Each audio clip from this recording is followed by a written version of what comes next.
Alrighty, so I wanted to do this for a little bit. I've really been enjoying playing the Catalyst, and specifically the Hammer Catalyst. I'm sure you've noticed. You'd love to see it. And I wanted to give out a quick guide to a build that I find incredibly fun. I enjoy it, and I think that a lot of other people would. So let's get into it. So starting off with our skills, I prefer the Soothing Water Augment. This just ends up working a lot better, especially when you tie it with the deployed Jade Sphere in Water Attunement. Cooldown is fairly quick, gives us condition removal, which is something that the Hammer Catalyst struggles with, and it gives a whole bunch of healing over the course of 6 seconds. Lightning Flash is my next ability. I always take it as an Elementalist in PvP. It's just too damn good to be able to just jump away from everything. Next I have Fortified Earth, blocks attacks for 3 seconds, and then grants a fairly large barrier on the other side. If cast within your Earth Sphere, it gives you the whole recharge, all that great stuff, which an extra 33%, having it come up that quickly is great, works well, and they're on a fairly short cooldown, only 20 seconds. Next, I like to have Mist Form. This is our only stun break, but it ends up helping out, especially if you need to make a sneaky stomp, a sneaky heal, all that jazz. Now, this last one's a bit of, we'll say, controversial. Personally, I love the Conjure Fiery Greatsword. I honestly think it adds a extra dynamic to the Catalyst build. Now, what's important to note is that it's obviously a very strong DPS cooldown. However, it adds a ton of mobility. Both with our Fiery Whirl and our Fiery Rush, we're able to cover a large amount of distance fairly quickly. Now, if we run into a bind where we need to get away or we need to engage an enemy that's far away, we can quite literally hunt down or run away from everything. It's just too good to have. Just too good. Next, looking at our build, I prefer water, fire, and then of course Catalyst. Going with water, I like going down the line with Soothing Ice because it grants us a Frost Aura on a 1-minute cooldown. I like the Soothing Disruption trait just because it adds a bit of healing, it gives us vigor, but a 20% reduction to both our Lightning Flash as well as our Mist Form is just really nice. Those are major defensive cooldowns that we need to have up as often as we can. And lastly, I like Soothing Power. Arguably, if we were playing more of a team fight role, I would say Powerful Aura is a lot better because then we're popping auras on nearby allies, which is great. Cleansing Water is also reasonable, getting an extra condition cleanse, but we have a lot of that coming through the fire line. Speaking of which, I'm going to go with Lesser Cleansing Fire. This is a cantrip as well, so it will also proc the regen and the vigor that we got from Soothing Disruption.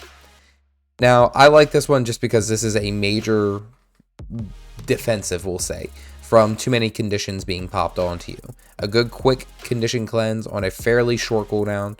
I mean, it's already less than a minute because of the 20% off that we're getting from Soothing Disruption. That's pretty good. Smothering Auras is my next go-to. We do get the Fire Aura coming through via Sunspot. However, if we apply an aura any other way, it helps remove some conditions. Now, granted, we're not transmuting auras because we're not running Dagger. I get that. However, it's still pretty strong. Lastly, I like Flame Expulsion. Just getting any damaging abilities off in Fire Attunement, also paired with our deployed Jade Sphere, is going to give us a ton of might. It easily can get, even in PvP, up to 25 stacks of might. And then of course right after, you explode, dealing a ton of damage to everyone around you. It's just a good quick burst to have.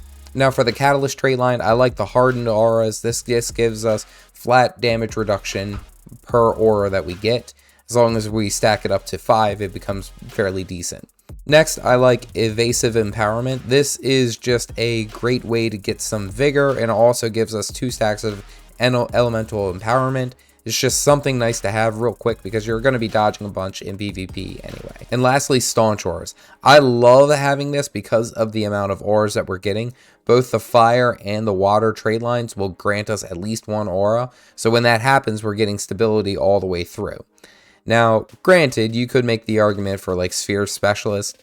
Empowered Empowerment is just, it's too difficult to get to and too difficult to maintain. I feel like that's more of a PvE skill than anything. As far as our amulets and runes, personally I like the Swashbuckler amulet.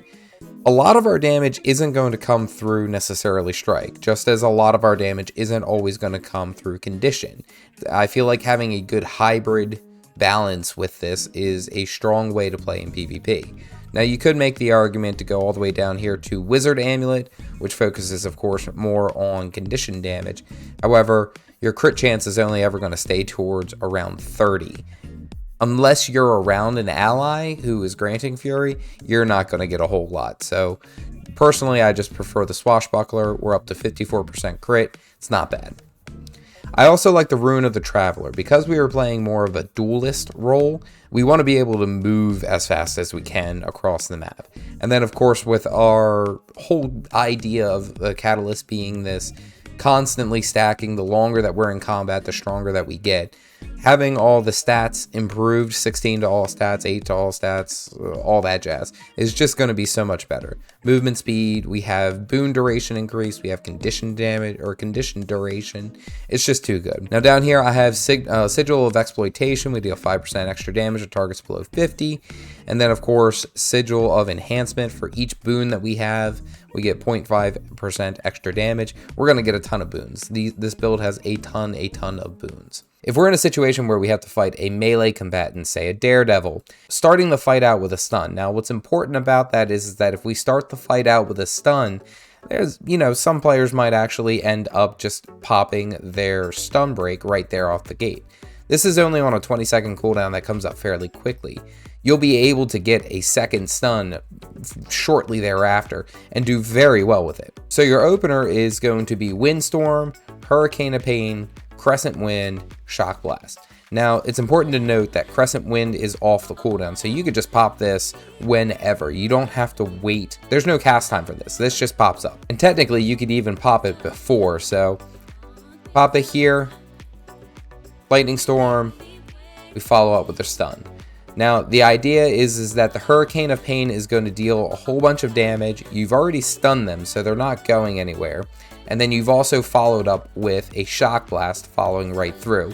There's a very good chance that by the time that they come up from their knockdown from Windstorm, they'll get hit by Shock Blast. After that, you're going to end up switching to your Fire Attunement, which is proccing a Fire Aura, giving you some might.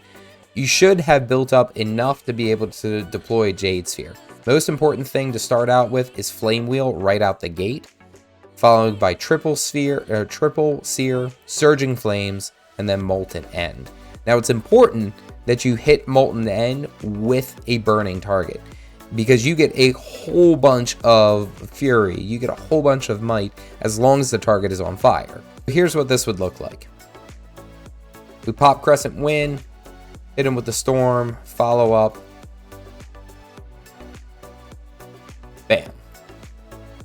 I didn't even cast my last ability. Whee! And usually that's enough to put them on a defensive route. This will look a little bit different for, say, you come up against a ranger, a longbow ranger, or another ranged combatant. For that, I suggest that you start in Earth Attunement. Immutable Stone will let you block an attack, but then also give you a barrier and an aura depending on which one you're in. Now, if you're in Earth Attunement, where you should be, it gives you Magnetic Aura, which allows you to reflect a whole bunch of projectiles back at the target. It's an excellent way to start the fight, because they're going to be popping cooldowns trying to damage you. You'll be able to move directly up to them. Now, Earth Attunement is a little bit different when you're starting out. So personally, I like Rocky Loop to immediately, as early as you can, followed by Ground Pound. What's important about this is that it immobilizes. Deals a whole bunch of damage bleeding, that's great, but we're looking to immobilize the target so we can follow up with Whirling Stone. We're going to hit 5 times, it's going to stack a whole bunch of bleeds. So here we go, we have a Longbow Ranger attacking us. We hit the Immutable Stone, move in, hammer, spin, spin, spin, spin, spin. 14 stacks of bleeding right there. Fairly quick. It's not going to deal crazy amount of damage, the bleeding, but the idea is consistent pressure from multiple sources. Once you hit that earth combo, I always recommend either going into fire combo and hitting that, or going into air combo to try to knock down the target and go through there. So we see our target, come in, spin to win,